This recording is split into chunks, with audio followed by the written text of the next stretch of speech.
나의 주 그리스도 나를 속량했으니 나 십자가를 부수고 저 멸류관소리 이 죄악 많은 세상에 수많은 원수들 날 유혹하고 해치나 내 주만 따르리 나의 주 그리스도 나를 속량했으니 나 십자가를 부수고 저 멸류관소리 나 멸류관을 쓰려고 몸 바쳐 싸울 때 주 내게 용기 주시사 이기게 하시네 나의 주 그리스도 나를 속량했으니 나 십자가를 벗으러 저 멸류관소리 승리의 그날 이르러 십자가 군병들 대가를 불러 영광을 주님께 돌리리 나의 주 그리스도 나를 속량했으니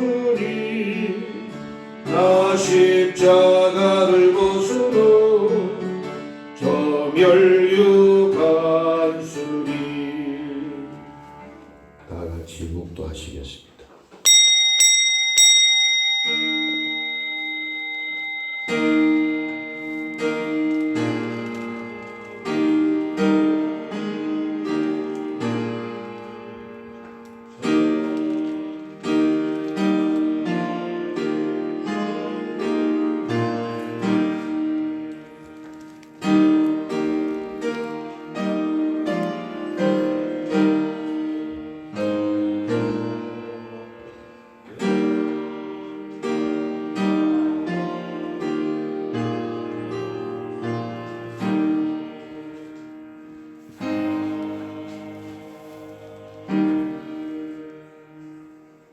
새 노래로 여호와께 노래하라. 온 땅이여 여호와께 노래할지어다. 여호와께 노래하여 그의 이름을 송축하며 그의 구원을 날마다 전파할지어다. 그의 영광을 백성들 가운데에 그의 기이한 행적을 만민 가운데에서 선포할지어다. 만국의 모든 신들은 우상들이지만 여호와께서는 하늘을 지으셨음이로다. 존귀와 위엄이 그의 앞에 있으며 능력과 아름다움이 그의 성소에 있도다. 아름답고 거룩한 곳으로 여호와께 예배할지어다. 온 땅이여 그 앞에서 떨지어다. 아멘. 다 같이 일어나셔서 찬송 4장입니다.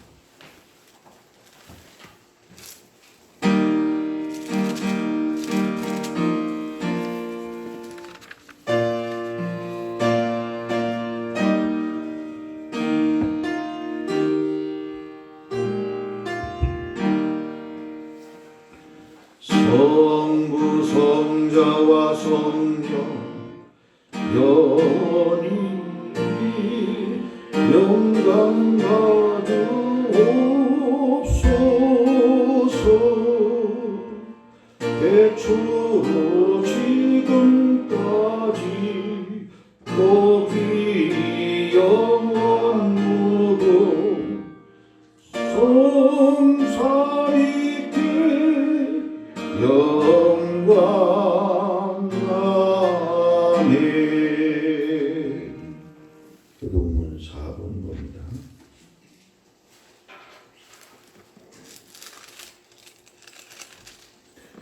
다같이 우리 기도하겠습니다.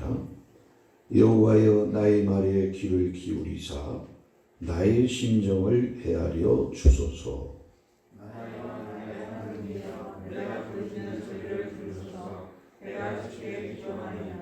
여호와여, 아침에 주께서 나의 소리를 들으시리니 아침에 내가 주께 기도하고 바라리이다. 주는 죄악을 기뻐하는 신이 아니시니 악이 주와 함께 머물지 못하며 오만한 자들이 주의 목전에 서지 못하리이다. 주는 모든 행악자를 미워하시며 거짓말하는 자들을 멸망시키시리이다. 여호와께서는 피 흘린 이들을 죽이는 자와 속이는 자를 싫어하시나이다. 오직 나는 주의 풍성한 사랑을 힘입어 주의 집에 들어가 주를 경외함으로 성전을 향하여 예배하리이다. 여호와여, 나의 원수들로 말미암아 주의 이름으로 나를 인도하시고 주의 이름을 내 목전에 복게 하소서. 아멘. 신앙 고백하겠습니다. 전능하사 천지를 만드신 하나님 아버지, 내가 믿사오며 그 외아들 우리 주 예수 그리스도를 믿사오니 이는 성령으로 대하사 동정녀 마리게 나시고 본디오 필라르에게 권을 받으사 십자가에 못 박혀 죽으시고 장사한 지 사흘 만에 죽은 자 가운데서 다시 살아나시며 하늘에 오르사 전능하신 하나님 우편에 앉아 계시다가 저리어서 산 자와 죽은 자의 심판으로 오시리라. 성령을 믿사오며 거룩한 봉회와 성도가 서로 토하는 것과 죄를 사하시는 것과 몸이 다 사는 것과 영원히 사는 것을 믿사옵나이다. 아멘. 다 같이 자리에 앉으시고 찬송 95장입니다.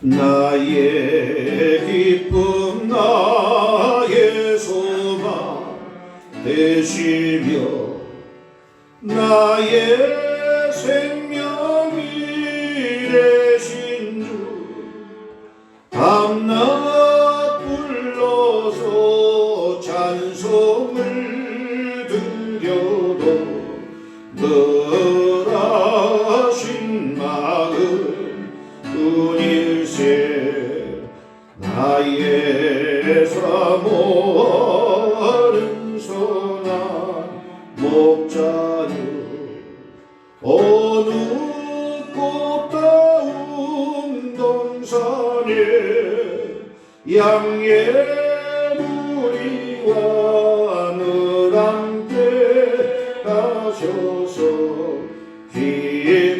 기쁨을 함께 하실까. 길도 없이 거친 넓은 들에서 갈 길 못 찾아 애쓰며 이리저리로 예배는 내 모양 전수처럼 하도다. 주의 자비 높고 화평한 얼굴 모든 천사도 반기며 주의 놀라운 진리의 말씀에 천지가 와닿아도다. 나의 진정 사모하는 예수님 음성조차도 반갑고 나의 생명과 나의 참 소망은 오직 주 예수 그일세. 3절 다시. 길도 없이 거친 넓은 들에서 갈 길 못 찾아 애쓰며 이리저리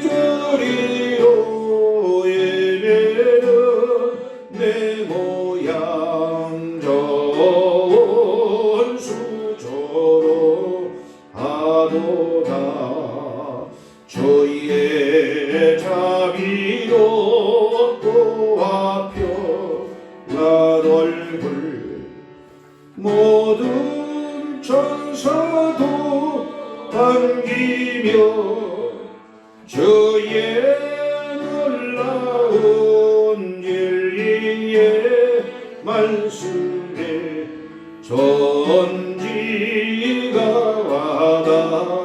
와닿아도다 나의 진정 사모 받은 예수님 음성조차도 반갑고 나의 생명과 나의 참 소망은 오직 주 예수 뿐일세. 아멘. 예배 중에서 제가 권유전사 대표로 기도하겠습니다.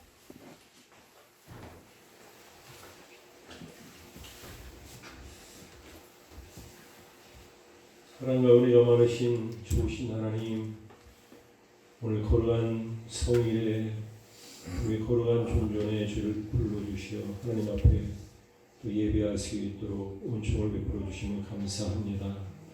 또 제가 지난 날에 또 하나님 안에서 살면서도 우리의 주장대로 생각대로 나의 소욕대로 살 때가 너무나 많이 있어서 세상 가운데서 많은 또 하나님의 영광을 갈 때도 있었고 또 감히 이 시간도 하나님 앞에 나올 수 없는 우리의 더러운 죄악을 우리가 기억합니다. 하나님, 이 시간도 하나님 머리를 우리가 들기 전에 또 예배를 시작한가 함께 우리 주님이 걸어가신 보혈로 죄의 머리 발끝까지 정결케 하시고 우리 영혼이 오늘 시간도 믿음으로 하나님 앞에 나갈 수 있는 은혜를 이 시간도 베풀어 주시옵기를 원합니다. 아버지 하나님, 정말 우리는 하나님을 떠나서 살 수 없는 존재이기에 또 하나님 앞에 예배드려야 우리 영혼이 또 생명을 얻고 또 우리가 살아갈 수 있는 존재이기 때문에 또 이렇게 하나님 앞에 나와서 예배를 드립니다. 하나님, 오늘도 주님의 풍성하신 생명을 이 시간에 또 내려주시어서 우리 영혼이 또 만족감을 얻게 하여 주시고 생명력을 얻어서 세상에서 죽은 자같이 살아가지 아니하고 살아있는 자, 하늘의 소망을 가진 자로서 살아가는 데 불과함이 없도록 주님 인도해 주시기 원합니다. 우리 아무리 세상 것이 우리 앞에 주어진다 할지라도 우리는 만족할 수가 없기에 하나님 아버지 주님 앞에 다시 한번 기도합니다. 정말 세상 걸 우리가 우선으로 취하지 않게 하시고 하나님보다도 먼저 우리가 세상 걸 하나님 아버지 우리가 또 구하거나 또 우리가 귀하게 여기지 아니하도록 하나님 먼저 이 시간도 우리 모든 생각들을 주님 안에서 변화되어서 아버지 하나님 정말 하나님이 기뻐하는 그런 삶이요 또 늘 우리가 이 땅에 살아가면서 정말 세상의 또 것으로 인해서 우리가 또 여러 가지 고민하고 걱정하고 근심하지 않도록 늘 하나님 아버지 이 세상에 우리가 소유된 자가 아니라 이 세상을 참으로 다스리고 지배할 수 있는 죄를 하나님께서 은혜 베풀어 주시옵소서. 또 새해를 맞이하면서 또 우리 몸된 교회를 특별히 사랑하시고 우리 사랑하는 성도들도 인도해 주셔서 올 한 해 동안에 또 하나님께서 계획하신 바대로 복된 그런 삶을 살기에 부족함이 없도록 우리의 길을 인도해 주시고 우리를 안압하고 주님께서 돌보시고 인도해 주실 줄 믿습니다. 더도 우리가 주님 앞에 겸손하게 나게 하시고 주님의 손에 붙들린 바 되기를 힘쓰는 자 되어서 하나님의 인도하심을 통해서 올 한 해는 정말 우리 하나님 앞에 영광을 돌리는 한 해가 되게 하시고 특별히 우리 사랑하는 우리 몸된 교회 또 우리 사랑하는 목사님 기억하셔서 마지막 때 참으로 이렇게 믿음을 지키기 어려운 시대를 맞이했습니다. 성도들도 각기 믿음을 또 잃어버리고 각기 동서사방으로 또 이렇게 떠나가는 그런 시대를 맞이할 때 하나님 우리 사랑하는 목사님 또 우리 성도를 위해서 날마다 기도하는 그 기도에 또 응답 주님께서 허락하시고 또 우리 성도를 하나님 아버지 끝날까지 잘 돌봄에 부족함이 없도록 하나님께서 축복해 주시옵소서. 날마다 비록 작은 교회지만 우리 하나님 우리 교회에 또 비전도 주시고 소망도 주셔서 앞으로 우리 교회가 많은 영혼들도 구원하는 데 부족함이 없도록 인도하시고 저 우리 목사님이 주신 그런 그릇대로 또 비전대로 오전 6대 주에 하나님의 말씀을 땅끝까지 선포하고 다시 오실 우리 주님을 준비하는 그 준비하는 데 쓰임을 받을 수 있는 우리 교회와 저희들도 있도록 하나님께서 인도해 주시옵소서. 우리 사랑하는 목사님 오늘도 생명 말씀을 들고 서셨습니다. 오늘도 어떤 말씀을 내게 주시든 마음의 문을 활짝 열어서 우리의 심령마에 뿌릴 때마다 30배, 60배, 100배의 결실을 맺는 시간 되도록 주님 인도해 주시고 돌아갈 때 하나님 아버지 정말 할렐루야 하나님 앞에 감사하며 또 오늘도 기쁨으로 돌아가는 시간 되도록 주께서 인도해 주시옵기를 원합니다. 모든 말씀 예수님으로 기도했습니다. 아멘.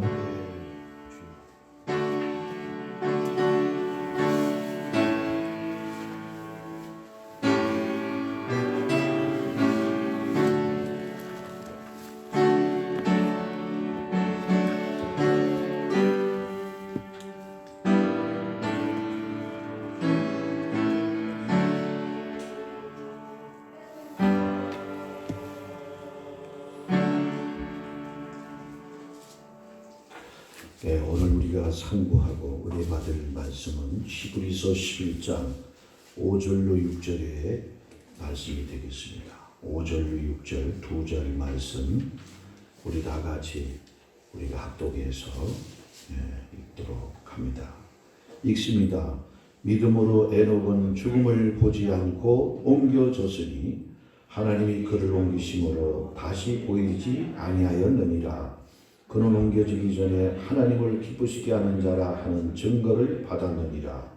믿음이 없이는 하나님을 기쁘시게 하지 못하나니 하나님께 나아가는 자는 반드시 그가 계신 곳과 또한 그가 자기를 찾는 자들에게 상 주시는 이심을 믿어야 할지니라.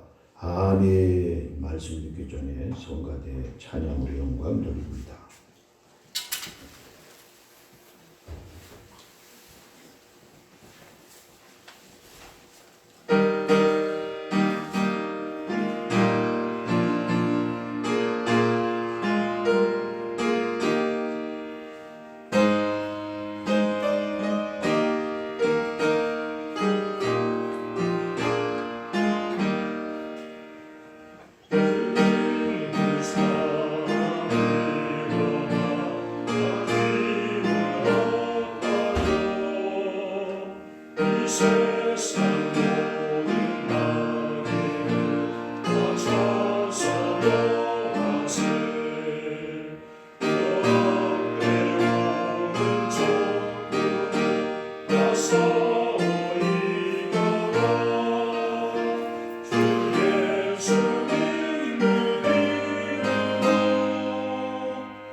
기도드립니다. 사랑이 많으시고 은혜가 풍성하신 아버지 감사합니다. 오늘도 이렇게 저희들에게 몸성이 건강을 주시고 코로나 바이러스가 창궐한다고 할지라도 주의 백성들 이렇게 눈동자같이 보호하심으로 오늘도 주님 앞에 나와 제단 쌓게 하시고 예배하게 하셨나이다. 우리를 구원하신 것도 감사한데 우리를 하나님 만나게 해주시는 이러한 그 제사와 예배를 이제 드리게 하심을 진실로 감사합니다. 오늘도 우리가 하나님 앞에 막힌 것 또한 주 앞에 또 회개할 일이 있으면 자복하는 시간 되게 하시고 하나님과 우리 사이에 구름이 없어져서 주님과 임마누엘로 또 주의 영광을 보는 모든 성도들 되게 하소서. 올 때는 무거운 짐을 가지고 어둠 속에서 염려 근심을 가지고 왔지만 이 시간을 통하여 아버지 샘솟는 기쁨이 일어나게 하시고 마음의 평강이 일어나게 하시고 또한 우리 눈이 밝아져서 주의 뜻을 알아 주께 순종하고 영광 돌리는 이제 주님과의 동행하는 삶이 되어질 수 있도록 인도해 주시옵소서. 오늘도 비참한 성도들 있사옵나이다. 하나님께서 믿음을 주시고 예배의 복된 시간에 참여할 수 있는 은총을 베풀어 주옵소서. 감사 영광 돌리며 예수 그리스도의 이름으로 기도리옵나이다. 아멘. 예, 오늘은 히브리서 11장의 믿음의 위대한 이 사람 에녹에 대한 인물을 통해서 이 믿음이야말로 하나님께서 어떠한 그 역사와 그러한 믿음을 통해서 일을 이루시는가 하는 것을 오늘 에녹이라고 하는 인물을 통해서 우리에게 말씀하고 있는 것입니다. 믿음이야말로 만사를 변화시키고 하나님은 믿음을 통해서 우리의 죄도 용서받게 하시고 믿음을 통하여 구원받게 하시고 믿음을 통하여 영생에 이르는 그러한 축복을 허락하신 것입니다. 믿음은 어마무시한 하나님의 권능이고 우리 믿음의 사람들에게 우리 하나님의 백성들에게 최고 최대의 선물이다. 이 믿음이 우리에게 선물로 주어지기까지 엄청난 대가를 치렀죠. 아들을 십자가에서 아주 비참하게 죽게 하셔서 그 죽음으로 또 사흘 만에 하나님은 우리 예수님을 살리셔서 하늘 보좌에 올라가시고 그 후에 우리에게 예수를 통해서 주신 믿음이다. 이것은 우리가 뭔가 선하고 의로운 참으로 하나님 앞에 인정받을 만한 일이 있어서 주신 게 아니라 하나님의 값없이 주는 그런 선물임을 우리가 다시 한번 깨닫습니다. 그래서 인간이 내가 믿음을 가지고 싶다 해서 이것은 땅에 있는 믿음이 아니다 이거예요. 인간의 이 세상에서 사람 간의 상호 간에 이어지는 믿음이 아니라 이거.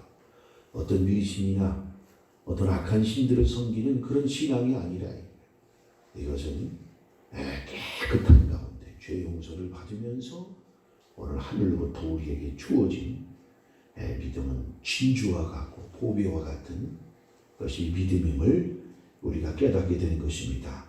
지난 시간에는 우리가 이제 제사와 예배가 얼마나 소중하고 믿음을 통해서 예배를 드려야 된다는 것을 우리가 그냥 여러 시간에 걸쳐서 마음에 새겨지기까지 좀 우리가 깨달아 봤습니다. 오늘은 믿음을 통해서 에녹이라고 하는 인물이 어떤 역사를 일으켰는가, 믿음은 우리에게 어떤 축복을 가져오게 되는가. 오늘 본문을 우리가 읽었습니다만 다시 한번 오전 말씀을 우리가 한번 보도록 합니다. 믿음으로 에녹은 죽음을 보지 않고 옮겨졌으니 하나님이 그를 옮기심으로 다시 보이지 아니하였느니라. 그런 옮겨지기 전에 하나님을 기쁘시게 하는 자라 하는 증거를 받았느니라. 이야, 어마어마한 그 얘기를 지금 말씀을 하고 있어요. 에녹은 죽음을 보지 않았다는 거예요. 야, 우리 인생의 창세 이후로 모든 인류는 아담 이후로 죽음이 왕노릇하고 있어요. 사망의 권세 아래 우리는 지배를 받고 있다. 여기에는 어떤 위대한 사람이든 왕후 장상이든 남녀노소 빈부귀천을 막론하고 돈을 많이 가졌든 큰 권력과 힘을 가지고 있든 훌륭한 성인 군자이든지 간에 죽음 앞에는 다 무력할 수밖에 없다. 그래서 그 죽음은 전도서에도 말씀에 기록된 것처럼 동물이나 사람이나 죽음 앞에는 징배 없다. 다를 바가 없다는 것입니다. 그런데 오늘 이 에녹이라고 하는 위대한 신앙인은 우리 인간이 아담 이후로 이 죄 때문에 다 죽어 멸망을 당해야 되는데 죽음을 보지 않았다는 거예요. 이야, 이거 어마어마한 얘기예요. 뭐 진시 황제가 천하 만국을 다 얻고 나서 이제 얻을 것이 되는 것은 그 얻어진 천하 만국의 부귀영화를 누리고 이 세상의 왕처럼 신처럼 군림해가지고 살아가는 일만 남았는데 문제가 뭐냐? 자기 생명이 유한하다는 거예요. 그래서 불로 이 장생의 그 약을 구하기 위하여 참 뭐 술산이 유명한 도사들이 다 불러 모아가지고 세상에 좋다는 약은 다 먹고 그 명약이 되는 것은 다 만들어가지고 먹다가 더 오래 살아있어야 되는데 평범한 사람들이 사는 것만큼 살지도 못하고 46세 죽고 말았습니다. 진시 황제가 죽고 나서 사후에 그 아들들이 그 아버지만 못해가지고 결국은 중국이 또다시 춘추 전국시대처럼 혼란에 빠지게 되고 수많은 나라로 분열이 돼가지고 서로 죽이고 피 흘리는 전쟁이 끊임없이 이루어지게 되는 모습을 보는 것입니다. 이렇게 지금 현대 과학기술이 발전했다고 할지라도 죽음의 문제는 해결할 수 없는 것이다. 이것은 오직 예수님만이 우리에게 본을 보여주셨고 죽음을 해결하는 그 비결이, 그 진리가 바로 이 믿음 안에 있다고 하는 사실을 우리가 깨닫게 되는 것입니다. 죽음의 문제를 해결하는 그러한 일에 대해서 우리 주님은 공생의 기간 동안에도 3명의 사람을 예표적으로 살려주신 적이 있어요. 죽음을 통해서 몸이 다 썩어서 나흘씩이나 된 썩어 문드러진 그 몸을 다시 살려 일으켜가지고 구원하게 하신 일이 예수님의 공생에 있었단 말이에요. 그러면 뭐 예수님만 그런 게 아니에요. 오늘 베드로도 그렇고 오늘 사도 바울도 죽은 자를 살리는 그 역사를 일으켰다고 하는 사실을 사도행전의 말씀을 통해서 우리가 보게 되는 것입니다. 죽음을 보지 않는다. 죽음을 보지 않는다. 무엇으로 인하여 죽음을 보지 않아요? 무엇으로 인하여 죽음을 보지 않죠? 오늘 믿음으로, 이 믿음으로 죽음을 보지 않는다. 오늘 나사로의 집에 찾아가셨어요. 우정, 그 사랑하는 마르다, 마리아, 예수님이 아주 사랑하는 성도의 가정이죠. 근데 불행히도 하나님의 영광을 받으시려는지 물론 그 오라비 나사로가 문둥병이 걸려 있었어요. 그래서 문둥병이 걸렸던 그 나사로가 그 문둥병이 더해져가지고 이젠 죽게 된 것입니다. 상세한 내용은 뭐 알 길이 없으나 예수님 만나가지고 문둥병이 치료를 받았을 것 같기도 한데 문둥병으로 인해서 그 오라비가 자기 수명을 다하지 못하고 죽었던 것입니다. 그래서 기별이 왔어요. 예수님 다른 지역에 그 베다니에서 멀리 떨어진 곳에서 사역을 하고 계시는데 우리 오라비가 죽게 됐다고 이제 숨이 깔딱깔딱 넘어가게 되는 이 중환병이 걸렸으니 예수님 빨리 와달라.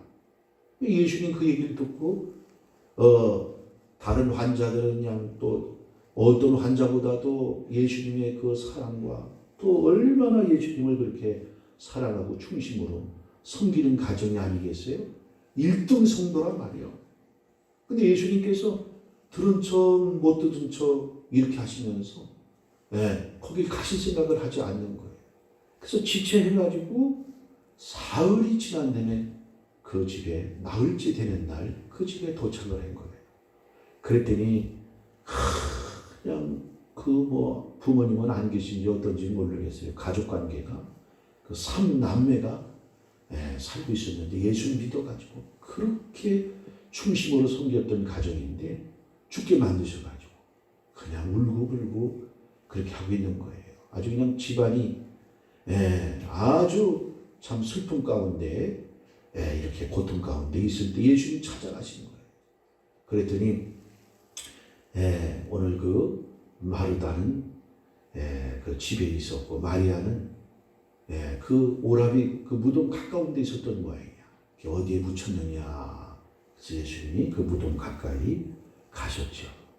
그래서 거기에 그래도 신앙이 좋다고 하는 이 두 여자, 마르다 마리아 두 여자, 오늘 믿음이 진짜 살아있을 때 어떤 질병이든지 고치는 우리 예수님을 그 전능자라는 것을 믿었지만, 치유하시는 하나님이라는 것을 믿었지만, 완전히 죽어서 이제는 그 살이 문드러져 가지고 냄새가 펄펄 썩어 들어가는 그 몸은 거기까지는 마르다 마리아가 믿음이 생기지 못했던 거예요. 그래서 우리 요한복음 11장 한번 가서 보죠.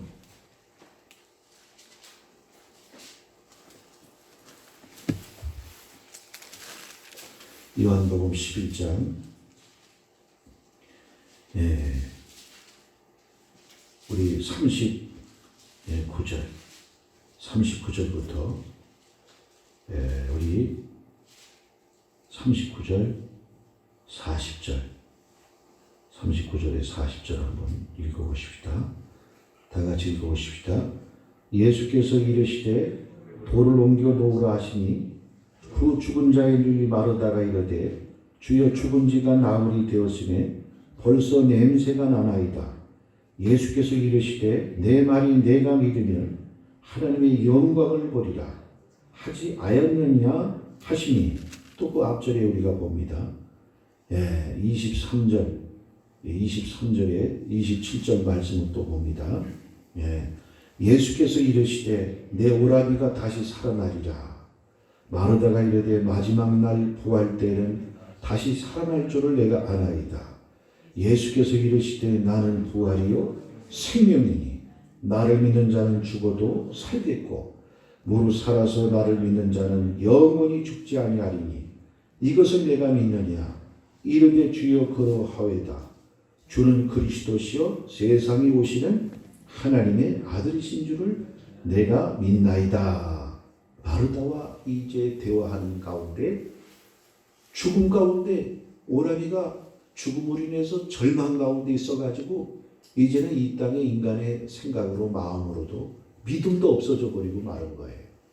문둥병에 걸려 있거나 아주 숨이 깔딱깔딱할 때는 예수님이 고쳐줄 것이라고 하는 믿음을 가졌지만, 완전히 죽어서 장례를 치르고 나흘 시가 됐을 때에는 오늘 믿음이 없어져 버린 이 두 자매의 모습을 봅니다. 그랬더니 주님이 나는 부활이요 생명이니 나를 믿는 자는 죽어도 살겠고, 예수님을 믿는데 오늘 죽어도 살겠고 죽은 자도 살아나겠다는 거예요, 믿음으로.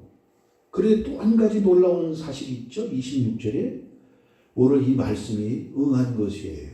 누구에게? 에녹에게 이 말씀이 이루어진 것을 우리가 본다.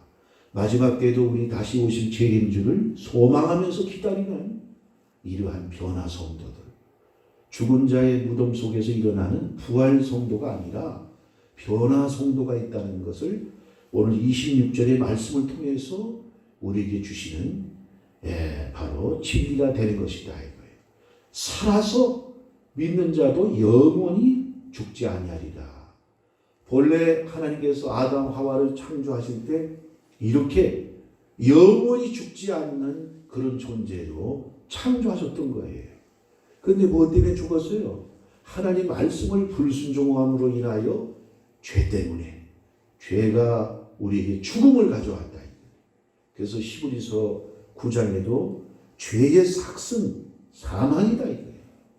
죄의 삭은 사망이다.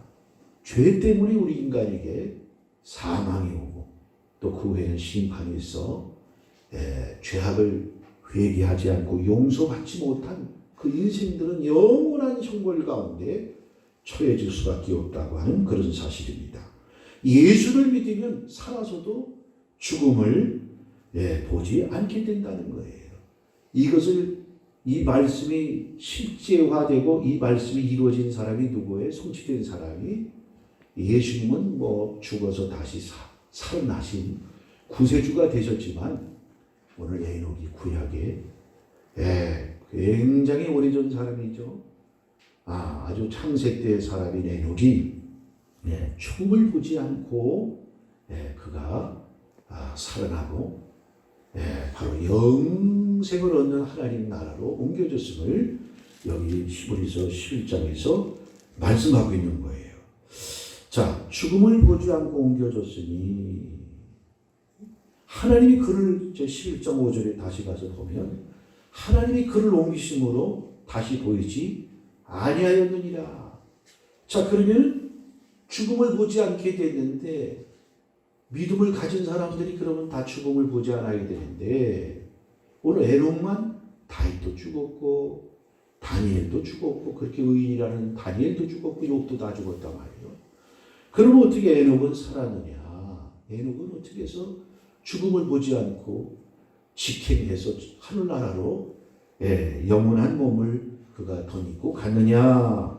오늘 여기 보니까 하나님이 그를 옮기심으로 다시 보이지 아니하였느니라. 그런데 중요한 게 있어요. 죽음을 보지 않고 옮겨졌는데 5절 맨 끝에 있는 말이 굉장히 중요한 거예요. 믿음을 가지되 에녹은 어떤 사람이었다는 거예요. 하나님을 기쁘시게 하는 자라 하는 증거를 받았다는 거예요. 하나님을 기쁘시게 하는 자라 하는 증거를 받았다. 야, 성경에 하나님이 기뻐하는 일에 대해서 쭉 찾아보니까 많이 나오더라고요. 하나님이 기뻐하는 일에 대해서 어떤 걸 하나님이 기뻐하느냐. 그러니까 우리가 믿음을 가질 때 하나님의 다 피로써 값을 주고 우리를 구원하고 믿음의 선물도 주시고 자녀도 삼았지만 우리가 자녀들이 여럿 있으면 그 부모님들이 그 심정을 알아요. 하나만 낳은 사람은 잘 몰라. 근데 여럿을 낳은 분들은 알아요. 그 부모님을 기쁘게 하는 자식도, 부모를 거역해서 슬프게 하는 자식도 있단 말이에요. 그러면 부모님이 어떤 자식에게 나중에 유산이라도 상속을 해주겠어요? 바로 기쁘게 하는 자식을 그렇게 한다. 삼성 같은 경우에도 옛날 이병철 회장이 그 자식들이 많더만요. 근데 이건희 그 회장이 그 이병철 회장의 말을 순종하고 거역하지 않고 그래서 그 삼성의 그 후계자로 세웠다는 거예요. 나중에 그 형들이 그 중에 그 제일제당 그 제일제당인가 그거 만드신 거기도 이제 큰 대기업이 됐습니다만 이맹이라고 하는 분이 있었고 큰아들인데 그 큰아들이 나중에 이건희한테 법적 소송을 해서 아버지 유산을 네가 다 먹었다 이래가지고서 이제 법적 소송한 일도 있습니다. 어쨌든 오늘 세상적으로 봐도 그 아버지의 마음, 부모님의 마음을 기쁘게 하는 그런 자식에게 한 푼이라도 더 주고 싶은 것이 인지상정이다. 근데 하나님도 마찬가지예요. 하나님께서 제일 기뻐하는 이 세상에 온 사람 중에서 제일 기뻐하는 사람이 누구죠? 하늘에서 친히 말씀하는 일이 2번이나 있어요. 우리 같은 음성으로. 우리 예수님을 향하여 이는 내 사랑하는 아들이요. 또 뭐라 그랬어요? 기뻐하는 자라. 예수님에 대하여 이는 내 사랑하는 아들이요. 기뻐하는 자라. 그는 하나님과 동등된 분이에요. 그럼에도 불구하고 동등됨을 하나님과 동등된다는 얘기는 뭐예요? 하나님과 맞먹는 분이란 말이에요. 하나님 아버지와 똑같은 분이 되는 거예요. 그런데도 그는 종의 형체를 취해가지고 이 땅에 와서 인간의 몸을 구더기 같은 인간의 몸을 입고 와서 자기의 몸을 십자가에 내놔서 아버지의 그 말씀을 죽으면서도 얼마나 고통스럽고 괴로운지 엘리 라막사 박다니 무슨 뜻입니까? 그 말. 나의 하나님 어찌하여 나를 버리시나이까. 오늘 독자 이삭이 모리아산에 올려질 때에 모리아산에서 제물로 올려질 때 오늘 아마 거기에 상세한 기록은 없지만 죽이려고 하는 그 아버지가 그를 결박해가지고 양 대신 죽이려고 한대요. 이런 무지막지한 야만인도 식인종도 그렇게 자기 자식은 그렇게 죽이지도 않아요. 그런데도 이삭은 반항하지 않고 순종함으로 오늘 그렇게 예수님을 예표하는 구약시대의 아주 위대한 신앙의 인물이 됐던 것을 봅니다. 어쨌든 하나님을 기쁘시게 하는 자라 하는 증거를 받았다. 그러면 이 내용 가지고 어떻게 했길래 기쁘게 했는가 하는 것이 우리가 이제 더 깊이 이것을 이제 우리가 들여다보려면 창세기 5장에 그에 대한 기사가 짤막하게 나오는데 그걸 우리가 이제 짚고 넘어가야 된다. 창세기 5장에 그 에녹에 대한 말씀이 거기 또 낳고 죽고 그러더니만 오늘 거기 그래도 많은 지면을 화려했어요. 오늘 21절서부터 24절 말씀에 보니까 우리 다 같이 한번 읽어보십시다. 에녹은 65세에 무두셀라를 낳았고 무두셀라를 낳은 후 300년을 하나님과 동행하며 자녀들을 낳았으며 그는 365세를 살았더라. 에녹이 하나님과 동행하더니 하나님이 그를 데려가심으로 세상에 있지 아니하였더라. 오늘 여기 시브리서 기자가 하나님을 기쁘시게 하는 자가 돼서 오늘 그가 죽음을 보지 않고 하나님 나라에 들어갔다고 했는데 창세기 모세가 계시받아가지고 기록해 놓은 그 인물들을 쭉 거기에 족보를 거론할 때 에녹에 대해서 잠시 에녹의 그 생활, 하나님과의 관계 속에 대한 이 생활을 말씀하고 있는데 오늘 65세에 무두셀라를 낳았다. 그러면 노아 이전 사람들이 한 1000년씩 장수의 복을 받아가지고 사는데 그 중에서도 무두셀라 오늘 이 사람이 가장 오래 산 사람으로 기록이 되어 있어요. 몇 년 동안 몇 세 동안 그가 살았어요? 969세. 참 지금 아마 과학기술이 발전해도 120년 이제 살아가는 게 참으로 이것은 특이한 그런 사람 외에는 보통 사람은 그렇게 할 수가 없죠. 과학기술이 발전해도 969세를 무두셀라가 살았어요.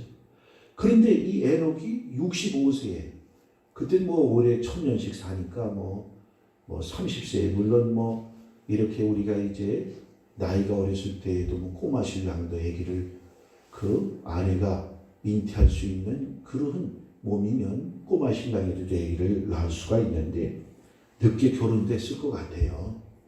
1000년씩 사는데 일찍 결혼할 이유가 있겠어요? 65세에 그러니까 이제 아주 지금 시대를 계라면 환갑 진갑 지나가지고 아기를 낳은 것이란 말이에요. 자, 근데 이 무두셀라를 낳았는데 이 이름이 뭐냐? 창 던지는 자 이런 뜻을 가지고 있어요. 무두셀라가.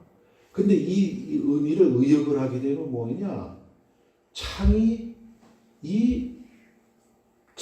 표적판에 꽂히면 끝난다 이런 뜻을 가지고 있는 거예요.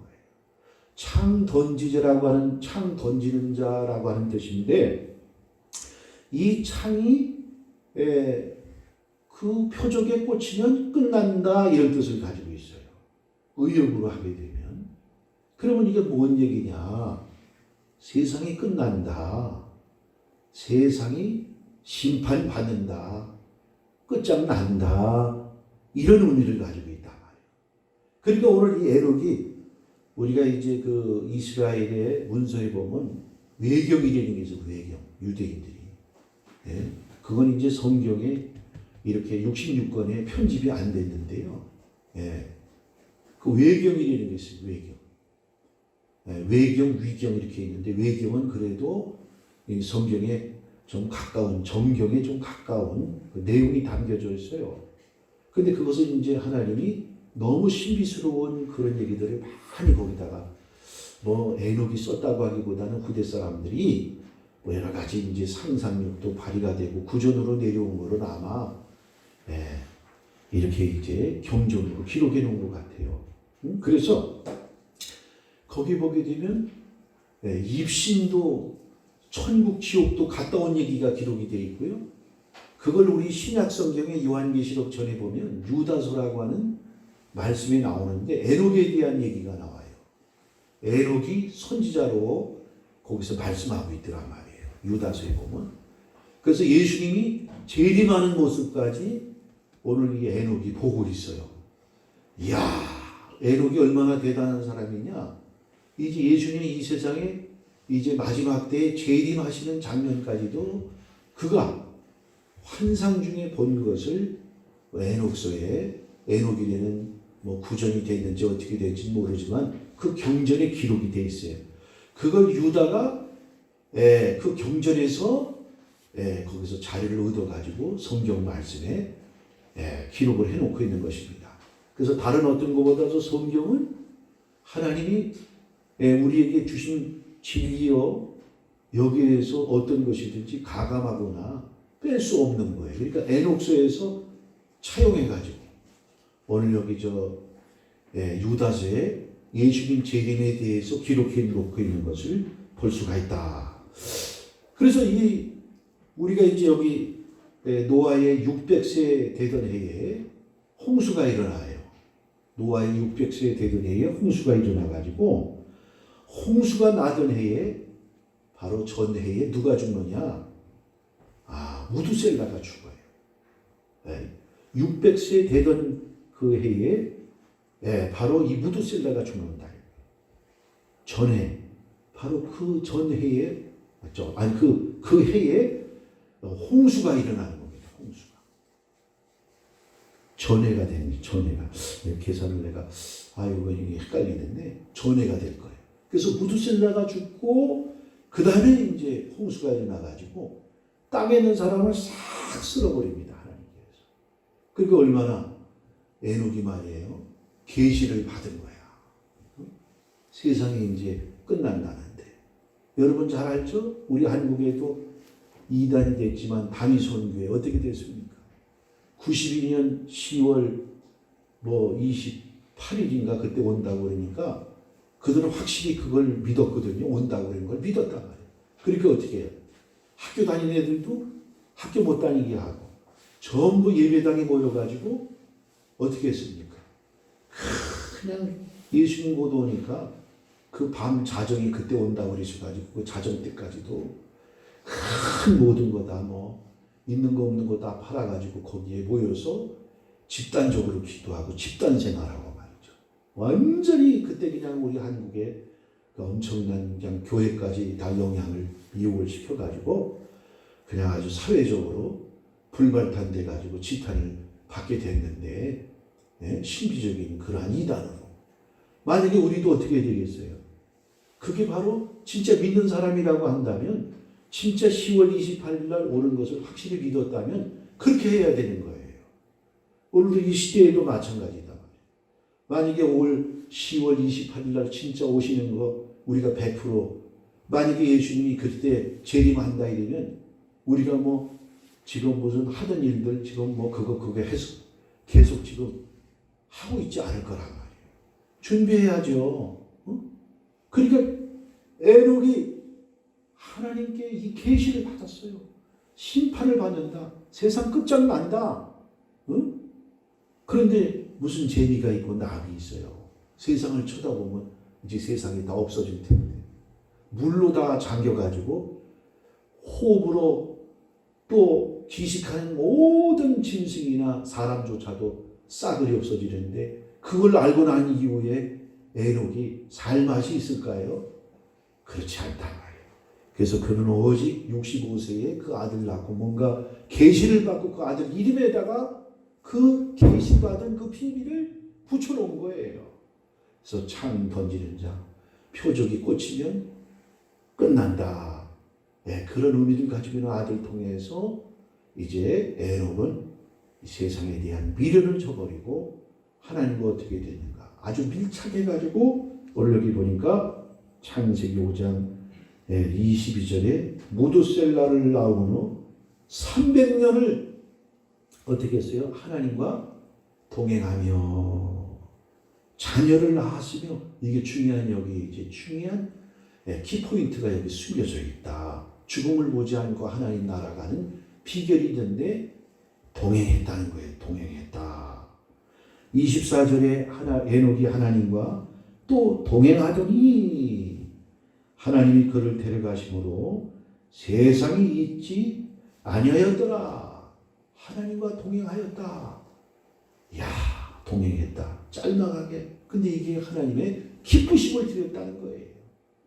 그러면 어떻게 동행했는가? 여러분, 동행을 우리 인간적으로 한번 생각을 해보세요. 우선 부부에 대한 예를 들어도 결혼식 할 때 검은 머리가 팥뿌리가 되도록 무덤에 들어가기까지 변치 말고, 바로 결별하지 말고 살라고 하는 거. 이게 주례사의 부탁이고, 또 성경은 그렇게 명하고 있단 말이에요. 뭐 이혼이나 이런 거 하나님께서 제일 싫어하는 거. 오죽하면 말라기서에 그 이혼으로 당시에 또 가부장적인 세계에서 그냥 그 남자들이 여유가 있으면 또 여자를 또 버리기도 하고 다른 여자를 또 초청을 취해가지고 그 일로 인해 가지고 가정이 깨지고 결손 가정이 되고, 그 다음에 그냥 여자들이 버림받아가지고 가난하게 사는 불쌍한 과부들이 과부가 아니라 불쌍한 여인들이 많아가지고 그걸 아주 신랄하게 말라기 선지자를 보내가지고 그 사회에 있는 그 백성을 꾸짖고 이스라엘 민족들에게 경고하신 것을 볼 수가 있단 말이에요. 자, 이것이 검은 머리가 팥뿌리가 되도록 가려고 한다면 어떻게 되겠어요? 여러분, 이 고사성어 이런 동상이몽이라는 게 동상이몽. 그 뭔 얘기죠? 같은 침대에 있으면서 꿈은 따로 꾼다는 거죠. 따로 꾼다. 옛날 온사마 신두름이 일본에서 일어났죠. 그래서 그 여자들이 그냥 또 일본 사람들은 그것도 그 어떤 예법이 있고요. 굉장히 또 그러한 도리를 또 알아서 고투로. 그래서 여자들도 큰 남자가 그냥 뭐 그렇게 괴롭히고 고통을 줘도 언제까지 이제 지키고 있다가 그 남자가 퇴직하거나 돈이 생기면 그때 그냥 이혼을 한다는 거예요. 이혼을. 일본 여자들이. 근데 얼마나 칼처럼 무서운지 뒤도 안 돌아본대요. 미운종도 들고 고운종도 들고 그랬을 법한데 인정사정이 없는 여인들이 그 전까지는 그저 숨죽이고 그렇게 그냥 최대한 그 남편의 비위를 맞추다가 그냥 어떤 재물이 생겨서 그것을 재산을 불안할 만한 때가 되면 그때는 완전히 그냥 아주 칼처럼 잘라버린다는 거예요. 그래서 일본 여자들이 같이 살 때에는 굉장히 서비스가 좋고 큰 남편에게 순종하는 것 같은데 그게 전부가 아니게 됩니다. 그래서 그때 이 온사마 신두름이 동상이몽이라 이거예요. 마음은 지금 딴 데 콩밭에 있는 거예요. 콩밭에 있는 거야. 그러면 우리가 같이 부부지간에도 그것이 지속이 되려면 어떻게 해야 돼요? 교회 생활도 마찬가지고 마음이 일치가 와야 되겠죠. 또 마음이 일치만 오면 뭐 하겠어요? 뜻이 같아야 되겠죠. 뜻이 또 같아야 돼. 내 뜻 따르고 네 뜻 따르고 이러면 그 서로 고집통 싸움에 어떻게 되는 겁니까? 그냥 어느 단체이든 조직이든 깨질 수밖에 없어요. 또 같이 동행하려면 어떻게 해야 되겠어요? 목적이 같아야 돼. 같은 방향의 목적을 가져야 돼. 그래서 불신자와 아주 이 신자가 같이 살게 되면 종교적인 분쟁으로 인해서 그 가정에 끊임없는 그 다툼과 갈등으로 인해서 살아가는 게 아니라 곤혹스러울 정도로 만약에 여자 쪽에도 강한 신앙을 가지고 있던 미신을 샤머니즘을 섬기던 기독교 신앙을 가지고 있던 남편도 그런 사람이다. 그러한 그 부부 속에서 기적적으로 그걸 모든 걸 돌파해서 나온 여자가 저 신안도 그쪽에 섬을 수없이 전도한 문중경이라고 하는 순교 기념관도 있어요. 시집을 와가지고요. 말도 못하는 그 뱃사람인데 남편의 사랑커녕 두들겨 맞으면서 이 여자가 그때 시집 오기 전에 예수를 안 믿었는데 그래가지고 또 처척도 남편이 많이 없고 돈도 안 벌어다 주고 어머님도 맡겨놓고 그리고 시어머니를 맡겨놓고 그런 가운데 이 여자가 그냥 뭐 어떻게 전도를 받아가지고 그 하나님에 대한 그 은혜를 받은 거예요. 그래가지고 그냥 이 여자가 기도밖에는 살 길이 없는 거야. 세상에 위로를 받을 일이 없어. 세상에 낙이 없는 거예요. 그래서 신앙으로 믿음으로 사는 것이 그에게 행복이고 기쁨이고 은혜를 받아가지고 이 여자가 얼마나 많은 교회를 세웠는지 몰라. 여자의 몸으로 성도를 다니면서 그래가지고 또 거기에서 성도에 있는 그 전도한 그 청소년들이 은혜를 받아가지고 우리 한국 교계를 움직이는 이만식 목사, 김중근 목사 이 사람들이 다 누구의 그 수하에서 나온 줄 아세요? 문중경이라고 하는 그 여자 속에서 나온 거예요. 한국의 기라성과 같은 별들이 그 여자의 전도를 통해서 그 어린 꼬마들이 거기서 은혜를 받아가지고 한국을 움직이는 사람들이 나온 거예요. 그러니 여러분 남편에게 사랑받고 그냥 그것이 전부가 인간적으로는 행복할지 모르지만 문중경 같은 뭐 문중경뿐만이 아니에요. 참 이 진짜 위대한 여성 이 큰 믿음을 가지고 움직였던 그 여자들은요. 뭐 사도 바울도 그렇지만 남자도 마찬가지지만 평범한 가정생활을 통해서 그렇게 훌륭한 신앙을 가진 게 아니에요. 기도는 원장들 아시죠? 다 우리 한국의 기도는 원장들 여자들이에요. 이게 다 팔자가 엄청나게 드센 여자들이에요. 그 가정에 아주 평치풍파, 환란, 그러니까 오직 뭐예요? 기도하다가 능력받아가지고 다 기도원 원장이라도 하는 거예요. 평범한 사람은 없어. 이 기도원 원장들이.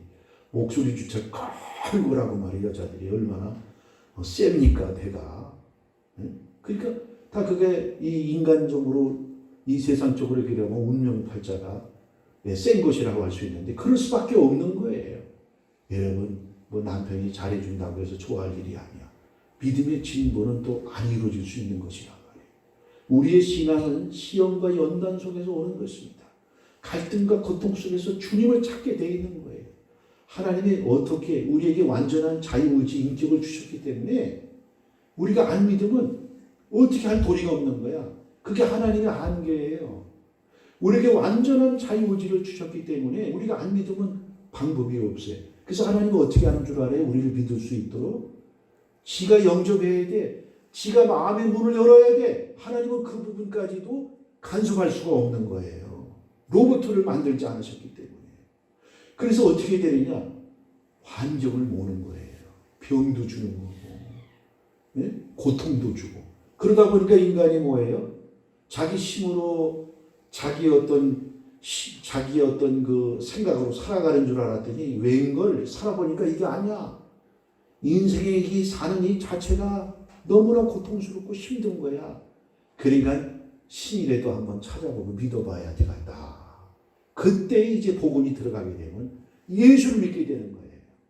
그래서 마지막 때 내가 올 때 믿음 있는 자를 보겠느냐 말씀하셨는데 왜 그래요? 데살로니가전서 거기 4장에 보니까 평안하다 안전하다 할 때에 잉태된 여자에게 해산 고통이 이런 것과 같이 멸망이 호련히 이 말이니. 평안하고 안전하고 등 따숩고 배부르고 오린교회 그 다니엘 그 기도회 21일 거기에 이제 그 21일 동안 그 교회에서 새벽 기도하면서 아주 우리 한국에 간증할 만한 그런 사람들을 세워가지고 하는데 거기 보니까 탈북자 그 한 분이 21일째 그 20하루 동안 그 유명한 신앙인들을 세우는데 그 탈북자 사람이 거기서 은혜 받아가지고 전도사가 됐더만요. 진짜 북한에서 꽃제비 생활을 하고 말도 못하는 거예요. 너무 찢어지게.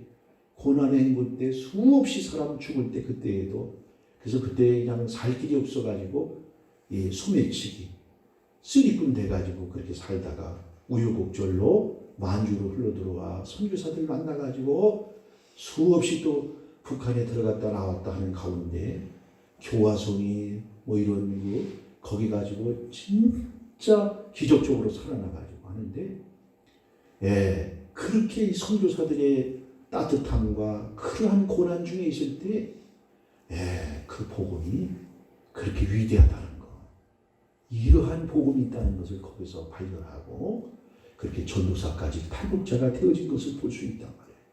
그래서 하나님이 저렇게 어떻게 생각해도 뭐 하나님이 살아계신가 북한만 보면 너무 속상한 거예요. 왜 저렇게 무지막지한 세상에 저런 독재자가 어디 있나? 20세기에 저런 독재자가 어디 있습니까? 지옥도 저런 지옥이 없어요. 올겨울에 어떻게 또 지냈는지. 너무 불쌍하잖아요. 저 백성들이. 그게 저 아프리카에 있는 나라의 백성들도 아니고 우리 같은 한 핏줄이고 한 동족이야.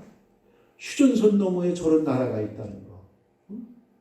우린 그러한 것을 쳐다보면서 또 이 남쪽에 불온적인 사상을 가지고 있는 그런 자들이 또 있다고 한다는 거. 이게 얼마나 진짜 그것은 이제 말도 못하는 이 나라의 공적이고 이 백성들의 원수가 되어진다는 거 우리가 뭐 반공 승공을 위해서 얘기하는 게 아니고 북한의 현실을 볼 때 저런 나라가 저런 우리가 거기에 그 통치를 받게 된다면 우리가 어떻게 되겠어요? 이렇게 자유로운 분위기에서 살다가 막 그 통치를 받으면 우울증 오고 정신병 와가지고 아마 죽을 사람들 부지기수야 남쪽에. 이렇게 자유로운 나라에서도 큰 나라를 원망하고 부모를 원망하고 사회를 그래서 이렇게 자유와 풍요와 모든 거 복지가 좋은 이 땅에 살면서도 고마운 줄도 모르고 살아가는 이 무주랭이 같은 본능에 의해 살아가는 이 인생들을 많이 볼 수가 있는 것입니다. 어쨌든 이 동행을 한다고 하는 것은 이게 보통 일이 아니다. 특별히 동행하기 위해서 우리가 이제 계속해서 여러 시간을 가지면서 이 동행에 회방을 놓고 우리에게 하나님과 우리 사이의 동행을 막는 그러한 일들이 무엇이 있는가 우리는 이걸 생각하면서 이것을 하나하나 이러한 걸림돌 장애들을 우리가 제거하면서 혹시라도 기차의 일처럼 주님과 나는 평행선이 돼가지고 영원토록 그렇게 되어진다면 불행한 일이다. 그러나 기차 레일이 그 기차에 그 연결하는 그 기차 나무 연결이 돼 있을 때에는 두 가닥의 그 선이 기차를 움직이게 하는 것처럼 바로 전차를 움직이게 하는 것처럼 오늘 우리는 주님과 동행함으로 이 동행의 그 하나님의 주시는 그 은혜와 능력을 통해서 세상도 움직이고 정복해 가는 우리의 신앙생활이 돼야 되겠어요. 자, 그런 의미에 여러 가지 우리에게 하나님 앞에 나갈 수 없는 큰 장애물들이 있는데 그 중에는 이제 사탄의 그 역사가 이 세상의 문화와 이 세상을 지배하고 있다는 것을 우리가 진정 명심을 하고 깨달아야 되겠다. 오늘 1880년도에서 1949년도 69살 산 우리나라 나이로 70살 산 여자가 있어요. 이 여자는 사탄 숭배자입니다. 영국 출신의 사탄 숭배자예요. 최고위급 지도자. 무당 중에서도 아주 최고. 그러니까 여기 무당 중에서도 그 칼 타는 무당이에요. 뿐만 아니라 뭐예요? 깃발이 한 3개씩 붙어 있는 거. 이게 아주 그냥 무당 중에서도 강력한 무당이란 말이에요. 이 자는 그냥 뭐 미신같이 사람을 미혹해서 돈 벌어먹고 사는 게 아니라 아주 대놓고 기독교를 대적하는 무당 중에서도 아주 사탄적인 무당이라. 그는요 하늘에 있는 아주 그냥 마귀 중에서도 큰 마귀를 그가 이제 교신을 하는데 큰 마귀가 그 무당에 그렇게 실려가지고 기독교를 무너뜨려야 된다. 그래서 전략 10가지를 써놓은 것이 있는데 그게 책에 기록이 되어 있는 겁니다. 책을 썼어요. 전략 10가지로. 어떻게든지 기독교를 무너뜨리고 하나님 백성을 이제 불신앙으로 인도하기 위해서 세상으로 하여금 성경적 기독교를 대신할 수 있는 대체 가치체계를 만들어야 된다. 하늘에 있는 사단 마귀가 이 여자에게 실려가지고 아주 구체적으로 10가지 우리 십계명처럼 교회와 기독교 신앙을 무너뜨리기 위해서 전략을 내려줬는데 첫째가 뭐니까 교육 시스템으로 지구상에 있는 교육 시스템으로 하나님을 없애버려라. 또 기도를 하는 것을 못하게 해라. 이것이 마귀의 전략이라는 거예요. 교육 시스템으로. 하나님이라는 단어를 거기서 아주 없애버리는 거예요. 하나님이라는 것을 믿지 못하도록 교육 시스템이 그렇게 하는 거예요. 그리고 기도를 제거하라. 미국에는 뭐예요? 창조론도 그전에는 다 가르치고 그랬는데 못 가르치고. 응? 그 다음에 뭐예요? 두 번째가 아동들에 대한 부모의 권위를 축소시켜라. 부모들이 간섭하지 못하게 해라. 그 어떻게 되겠어요? 훈육을 할 수가 없어요. 영국이나 이런 구라파에는 자식들 그거 부모가 나왔어도 그 전에 홈스테이트 하겠다. 세상의 그 학교는 불신앙으로 인도해서 난 학교 공교육에 보내지 않고 집에서 신앙적 교육을 시키겠다니까 그 부모에게 벌금을 매기고 자녀들을 뺏어가 버려서 독일에서는 부모의 권위를 잔소리하지 못하고 요즘 뭐 또 우리나라에는 어떻습니까? 아동학대가 있어가지고 이건 너무 지나친 부모의 그 문제이지만은 하여간 부모가 간섭할 수 없도록 교육 부모 자식 간에도 제멋대로 그러니까 다시 말해서 결론은 뭐예요? 제멋대로 살도록 만들어 놓는 거란 말이에요. 그러니까 그냥 요즘 또 젊은이들은 뭐예요? 얼마나 반항적입니까? 그래서 자문수의 그 훈계, 그 구원을 교훈을 받지 않으려고 하는 이런 시대란 말이에요. 응? 제멋대로 살고. 그다음에 세 번째가 뭐예요? 기독교적인 가정 구조, 전통적인 기독교 가정 구조를 파괴하라. 기독교 신앙의 그 가정을 무너뜨리게 하라는 거예요. 응? 그 다음에 네 번째가 뭐예요? 프리섹스, 윤리적 도덕적 관념을 다 무너뜨리게 해서 프리섹스. 그 다음에 낙태를 합법화시키고 낙태를 쉽게 해라. 아르헨티나 같은 경우에는 너무나 그 성적인 그런 그 도덕 모럴이 성 모럴이 무너져가지고 젊은 남녀들이 그냥 뭐 혼전 뭐 그런 관계를 많이 가져가지고 임신을 많이 하는데 낙태가 천주교가 그냥 그 보수적인 천주교의 그 전통이 있어서 국가법으로 낙태를 못 시켰어요. 근데 최근에 낙태가 합법화되었어요. 왜 그러냐? 여성들이 그냥 막 들고 일어난 거예요. 들고는 일어난 중에 뭐였냐면 병원에서는 의사들이 시술할 수가 없어. 걸리면 재표 들어가는 거예요. 그러니까 여성들이 똘파리 의사들한테 몸을 맡겼다가 1년에도 낙태하다가 잘못돼가지고 몇백 명이 죽는 거야. 낙태하다가. 휴증으로 잘못해가지고 똘파리 의사들이 낙태를 하려고 그래가지고 그 낙태를 이제 하려고 그래가지고 그래서 아르헨티나는 그렇게 했는데 지금 우리나라도 지금 이거 지금 합법화 되고 있잖아요. 이게 낙태에 대한 거 내가 이제 또 그 낙태된 영혼이 어디로 가는가 아주 상세하게 이제 그 유튜브에 이제 올라가게 돼서 그 전에 기도할 때 하나님이 주신 그 얘기가 상세하게 이제 기록이 되어 있는데 내가 이제 올릴 겁니다. 올렸어요 이미 낙태해야 되는 거. 그리고 이혼하기 쉽게 만들고 이혼을 합법화하라. 우리나라는 이미 이게 김영삼 대통령 때 이게 그 법이 통과되었어요. 합법화되어서. 그래서 무슨 가늠이라 이런 것들이 웬만해가지고는 걸리질 않아요. 네? 그래서 이혼을 합법화하고 평생 결혼의 개념을 없애버리려는 거예요. 계속 이혼하고 평생 가는 거거든. 그다음에 여섯 번째가 동성연애를 대체 생활 방식으로 만들라. 동성연애 하나님이 가장 미워하는 죄악이거든요. 이거를 아주 그냥 뭐 대체 생활 방식으로 만들라. 7번째, 예술의 품격을 떨어뜨려가지고 미친 예술. 그냥 춤도 그냥 아주 미친, 그림도 그냥 이상하게 막 뭐 피카소 같은 사람들이 또 어마어마한 화가가 됐는데 뭐 그냥 머리를 갖다가 발바닥에 갖다 붙여놓고 이게 도저히 이해가 안 되는 거예요. 추상적인 이런 미술서부터 이 레이디 가가는 뭐 여기 도끼비 뿔 나게 하려고 뭐 맞박에다가 뭐 맞박이 여기서 나온대. 사탄 숭배자이거든요. 그냥 이게 되게 음악가들이 광신적으로 뛰고 이게 뭐 아편 뭐 이런 것서부터요 아주 참 잔인한 의식을 치러가면서 아주 그냥 예술의 품격을 떨어뜨리고 미친 예술을, 그게 뭐 문화가 얼마나 무서운 것입니까?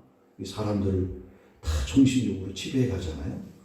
8번째, 매스미디어를 활용해서 선전하고 인간의 사고방식을, 그러니까 그냥 매스미디어, 그냥 불신앙의 그 마음을 매스미디어, 이 방송 매체를 통해서 신앙을 가지지 못하도록, 하나님 만날 수 없도록 그냥 온갖 것으로 인간의 마음을, 정신을, 아주 혼을 다 빼가지고 거기에다가 사탄 마귀의 사상을 집어넣으라는 거예요. 9번째, 종교 통합을 일으켜라.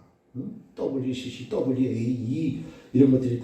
10번째, 각국 정부로 하여 지금까지 9개 말한 거 전부 법제화 시켜가지고, 그렇게 해가지고 지금 만약에 동성애자가 와서 저한테 줄에 좀 서주세요 이러면 어떻게 될 거예요? 미국엔 그래가지고 파산한 제과점들이 빵을, 내가 동성연애자인데 우정 와서 너무 잘 믿으니까 빵집에 와가지고 나 연애자인데 이거 기념 케이크 만들어 달라고 거부했어요. 아주 독실한 크리스찬이니까. 그러니까 벌금 맞아가지고 파산돼 버렸어. 타협할 수 없기 때문에. 또 그 어떤 목사님은, 그 목사님도 아마 그 교회 문 닫았을 거예요. 동성연애자가 와서 추리해달라고 해가지고. 법제화되어 있잖아, 미국은. 이번에도 조 바이든이 또 뭐 한 사람을 갖다가 동성애자를 장관 하나 세우더만요. 다 프리메이슨이니까. 프리메이슨이니까. 완전히 법적으로 이거를 법제화시키면 뭐 낙태서부터 뭐 이혼서부터 이런 아주 전부 하나님이 미워하는 것들을 국가적으로 법을 만들면, 동성애자, 성차별 금지법 이런 것들을 세우면요, 이제는 뭐 우리 신앙생활 이제 운신의 폭이 적어져 가지고 이제는 이런 아주 엄청난 그 시험이, 이제는 뭐 정치적으로 핍박을 받고 순교적 신앙이 아니라 문화적 컬트와 어떠한 그 민주주의 사회에서 이 자유로운 인권을 가지고 있는 이 세상에서 우리 신앙생활을 할 수 없는 이런 세상이 오고 말았다. 이것이 이제 하나님과 우리 사이에 동행할 수 없는 큰 장애가 된다. 이거. 얼마나 마귀가 쌍수치고 지금 돌아가는 세상이 지금 이게 지금 1800년도에 벌써 이미 받아가지고 책에다가 써놓은 거예요. 이 내용이. 네? 이 내용이. 그러니까 19세기 초에 이것을 써놓은 내용이라고. 그대로 이루어지잖아 지금 세상. 기도하겠습니다. 아버지, 오늘도 불러주셨습니다. 오늘 이 세상은 너무나 묵불인경이고 바벨탑 문화예요. 음란과 죄악이 관영해서 하나님의 심판만 남겨있는 이때에 우리는 우리 자신의 믿음을 지켜야 되겠습니다.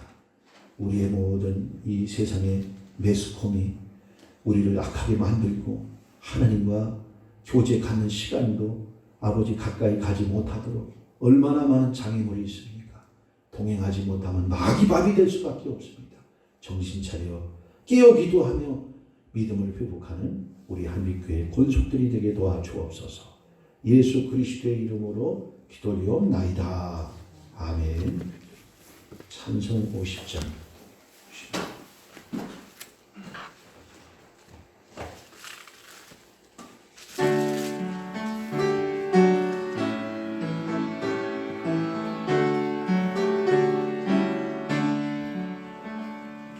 내게 있는 모든 것을 아낌없이 드리네.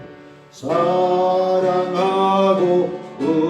의지하며 주만 따라 살리라. 주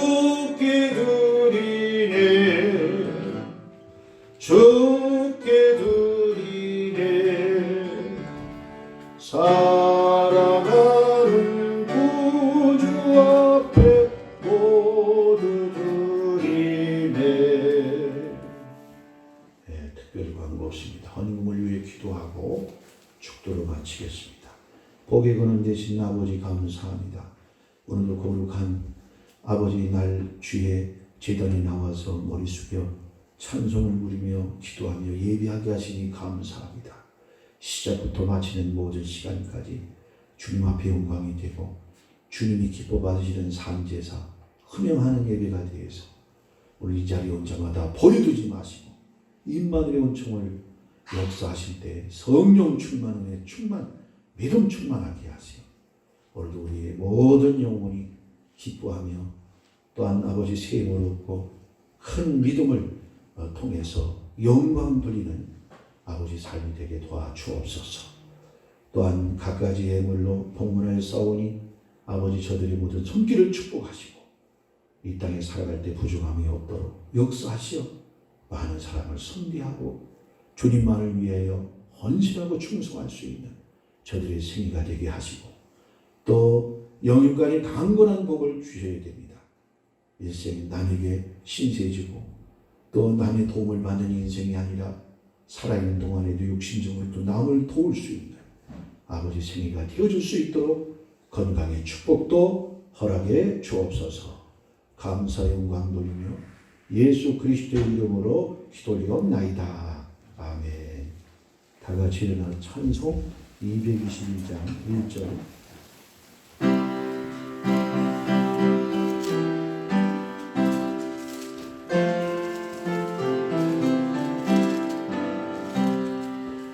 우리 다시 만날 때까지 하나님이 함께 계셔 훈계로서 인도하며 도와주시기를 바라네. 다시 만날 때 예수 앞에 만날 때 다시 만날 때 그때까지 계신 바라네. 기도하겠습니다.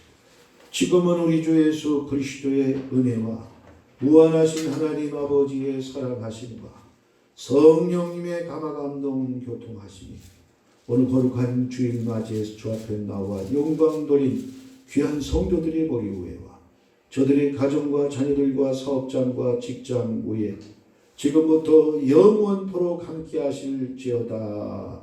아멘.